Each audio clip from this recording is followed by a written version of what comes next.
Welcome back to Real Clear Radio Hour, brought to you by the Competitive Enterprise Institute. I'm your host, Bill Frezza. We're pleased to welcome Rhea Lana Riner, an Arkansas mom and the founder and CEO of Rhea Lana's Children's Consignment Events, whose pioneering efforts to build a business model adapted to the wants and needs of moms of modest means ran headlong into a wall built by the federal government. Rhea Lana, welcome to the show. It's great to be here, Bill. Thank you for having me. Rhea Lana, you've been in the news over a highly controversial attempt by the Department of Labor to destroy your business. But before we get into that, maybe you can give us a little background. You owe your start to a passion for finding bargains in garage sales. Tell us how that all began. Well, I was a mom with 3 young children, Bill, and our budget was tight. I loved shopping for cute children's clothing, but we couldn't afford them. So I would go to garage sales and consignment stores and was just frustrated with the experience, quite honestly, and I knew there had to be a better solution. So I decided to invite some friends, and I had a very first sale in our living room. We just moved the furniture, and we set up 3 racks of clothes, and we bought and sold each other's clothing. And that was 18 years ago. So that's how it started. You know, that's quite a leap from a mom, and we'll hear more about your entrepreneurship, but how does fear of failure hold back potential entrepreneurs? And have you seen any gender differences in learning how to overcome those fears? I do think fear holds back a lot of entrepreneurs. Now, I do think that there is some amount of healthy fear, but sometimes we just need to plunge ahead and take a good calculated risk. That's really what I did. I didn't go out and borrow $100,000 and hope this great idea worked. We just built it slowly over the years, and I do also believe that there is an inclination for women to be fearful.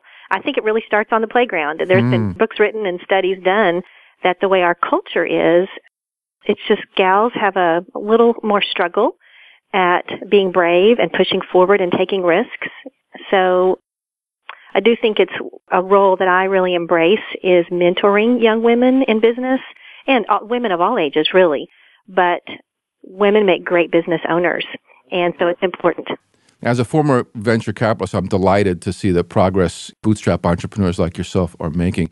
You run something called Rhea Lana's Children's Consignment Events. Exactly what is a consignment sale, and how did it work before you came along?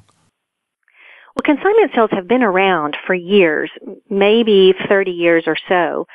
I didn't really know it at the time. I just wanted to do this creative idea where moms came together to buy and sell each other's children's clothing in a very nice, organized environment, not a garage sale feel where things are piled on a table, but with clothing racks and it's merchandised nicely, just a wonderful experience.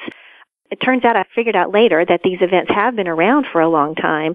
We basically just took it to another level. We automated it with computerization and with merchandising and with marketing, and really appealed to a demographic that really hadn't done garage sales before. They really didn't even think it was really cool to shop secondhand. So we've just spread the word and created value in a space where there wasn't value before. Now, you don't run a storefront. You run events around the country. What are those like? That's right. They're pop-up events. Basically, we come into a community, and twice a year we do a fall event, and then we do a spring event. So families will go to our website, and they will select the prices that they want to sell their items for. And then they enter those in. They bring their items to the space that we have rented, and we have barcodes for them to put on. So we will hold an event for anywhere from maybe 2 to 8 days. And the public will come in, consignors and our folks will all come in and shop.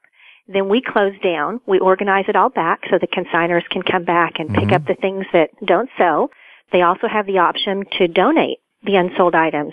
We have families that come in that are foster families and needy families that come in at the end, and they take those things, and then we also have their check ready for the things that sold that they pick up on that last day. So this is a whole new manifestation of the sharing economy.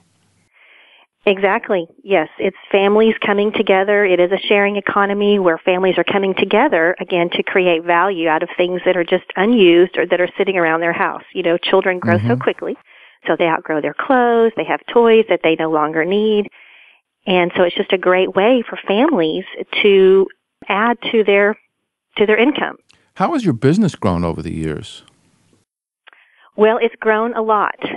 As you noted earlier, I just was a mom that wanted to do something for my family and my friends, and it turns out that there were hundreds and thousands of other families that felt just like I did. And so it started about 18 years ago there in my living room, and so that original event now has over 1,000 consignors and about 100,000 items, and we fill up like a Walmart-type space. Mm-hmm. We've expanded all over Arkansas first. We have about 15 sales within Arkansas, and then now we're in about 24 states and have about 80 locations. We franchised in 2008. Wow. And so now I have the joy of mentoring other women in business as they're building their franchise business. And how does your business share the proceeds with your consignors? The consignors make 70% of their sales, so for every dollar, they keep 70 cents. So it's a great return. That's the other thing that's very valuable about it is we are able to keep the overhead low so that the consignors can keep the vast majority of their selling price. Now, some of the consignors volunteer during your events. What exactly do they do, and what motivates them to volunteer? Yes, consignors can choose if they want to volunteer at the event. It's totally their choice. We have an online sign-up where they can go in and they can select how long they want to work and the things they want to do. And the jobs are different. It might be welcoming the consignors in, helping them carry their things out of the car. It might be helping us put things on the racks, organizing the store. There's lots of different things that we do. And what benefits do they get from volunteering? Well, most of all, they want the event to be successful. But some of the perks that they receive is that they get to shop early for their favorite brands and the best deals. They love coming together and networking and making friends with other moms. And then sometimes they get to then affect where their items are out on the floor, with the merchandising and the placement of the items. They really care that the event is successful because they have a vested interest in the event. In 2013, the Wage and Hour Division of the Department of Labor launched an investigation of your employment practices. Any idea what triggered this? Were there complaints from your consignors or employees? No, there were no complaints. It actually started in 2011 and 2012 with the Arkansas Department of Labor. They audited us, and we reached a favorable ruling with our state, and so we have a consent agreement with our state of Arkansas. And then the U.S. Department of Labor audited us, and they told us that our cooperative effort with our mom volunteers, and they're our consignors and our customers, that our cooperative effort with them is out of compliance with the Fair Labor Standards Act. Exactly what does that mean? Well, it just means that they want our volunteers to be classified as employees and all that that means with all the different regulations and minimum wage and all just the red tape that comes along with employees. So you'd have to pay FICA taxes, you would have to pay workers' comp insurance, and basically change the whole structure of your business. Yes, that's correct. For many people that oftentimes they just volunteer for maybe 3 or 4 hours in a year. And so for those 3 or 4 hours, you'd have to register them as employees? That's what we're being told, yes. So Rhea Lana, how did you react to the government's demands? Well, it was terrifying when they contacted me and told me their opinion of the audit. The results could be potentially devastating for us because if I lose, not only will it hurt me and my business, but the tens and thousands of families who depend on our events across the country. And then there's also a consignment event industry with thousands of events who are watching what's going on with this. Rhea Lana, after the Department of Labor ruled that your volunteers had to be treated as employees, did they encourage your volunteer consignors to sue you? They did. They sent a letter out to our customers inviting them to sue us for back wages, and tellingly, no one ever has. How did they get a list of your customers? Well, in the beginning, we were working with them. So we actually gave them, we thought that they were working with us to understand our model because that's what they communicated to us. And so we had actually given them that information. Voluntarily? Yes. It must have been a nice vote of confidence when your volunteers refused to take up the government's call to sue you. What do these supposed victims have to say about the Department of Labor's demands that they be classified as employees? They were angry. Families love our events. They feel ownership. They feel part of it. And so they were disappointed and surprised and angry. It was just, we all have been very just surprised that the government would come after, a business that holds events that helps communities. So the people who the Department of Labor were supposedly protecting were just as angry as you were?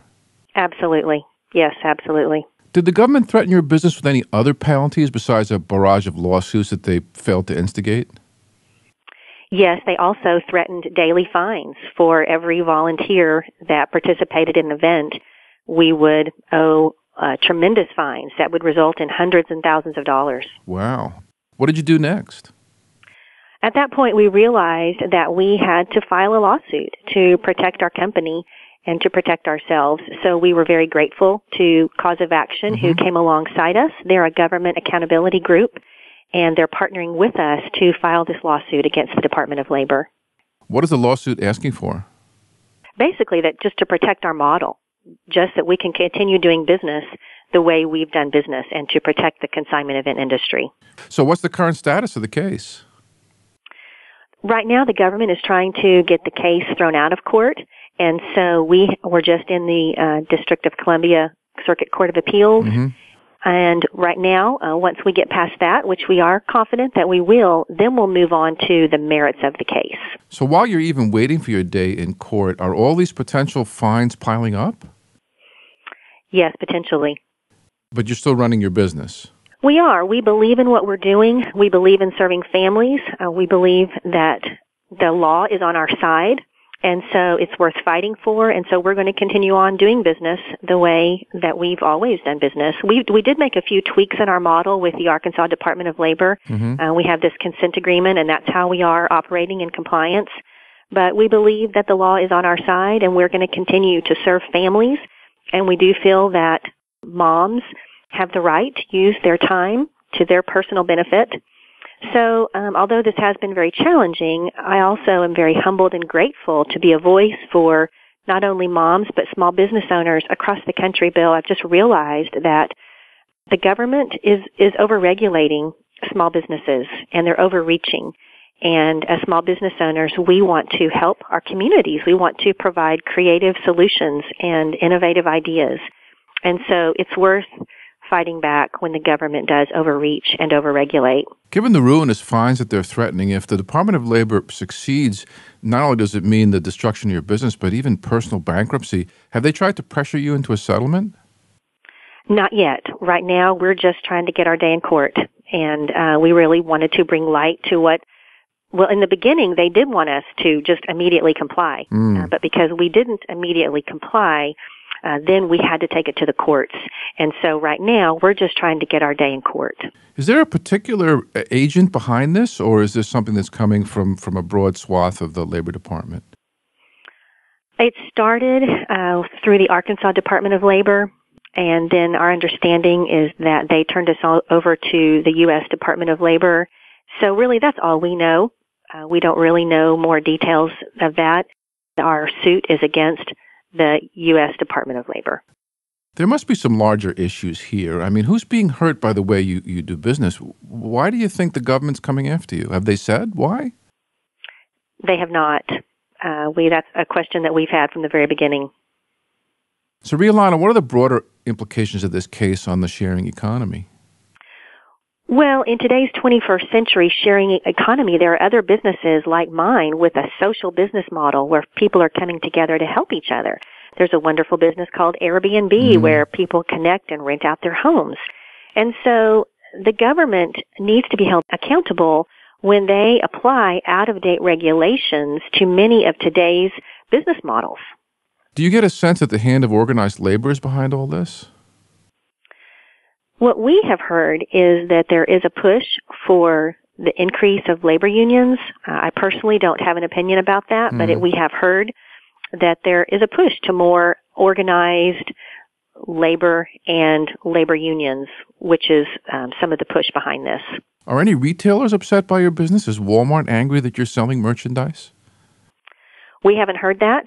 I definitely think that we have created a place for ourselves in the retail industry, but really we look at it as creating up more value for people to then go and spend their money in new stores like a Walmart.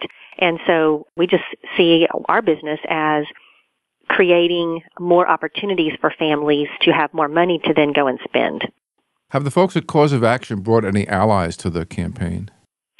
Yes, we actually are now associated with the International Franchise Association. Mm-hmm. They reached out to me a couple of months ago, and they have filed an amicus brief with our case, and we've connected up with them. We also are communicating with the United States Chamber of Commerce. So we have a lot of folks that believe in what we're doing, and they understand that the government does need to be held accountable when they are overreaching and overregulating small business owners. They really tried to characterize us as big business, but we're a small business. Is there a women at work angle in this whole episode as moms with children at home are trying to make a little better use of their time and engage in the economy? Oh, absolutely. It provides a lot of opportunities and really that's how the business started is I was a stay-at-home mom, just looking for a way to make a little bit of extra money with things that were sitting around my house. And so now I would say we appeal to stay-at-home moms and also working moms, but a stay-at-home mom now gives her a chance to earn some money without ever leaving her home. And so she can find things that are around her house, clothes, toys that the children no longer need, enter them into the computer and sell them, and she's now stretched their family income. If the Department of Labor succeeds in its campaign to categorize your volunteers as employees, what will become of your business and what will become of your customers and all the moms who participate as consignors? Well, it will be devastating. We're going to do all that we can to stay in business. But, as we then have this additional overhead that we would have to incur, we have to pass that down. And so either the moms would not make as much as they do now. We would do everything we can to stay in business and change our model, but the results would definitely be devastating, and no one is asking for this. Everyone loves what we're doing.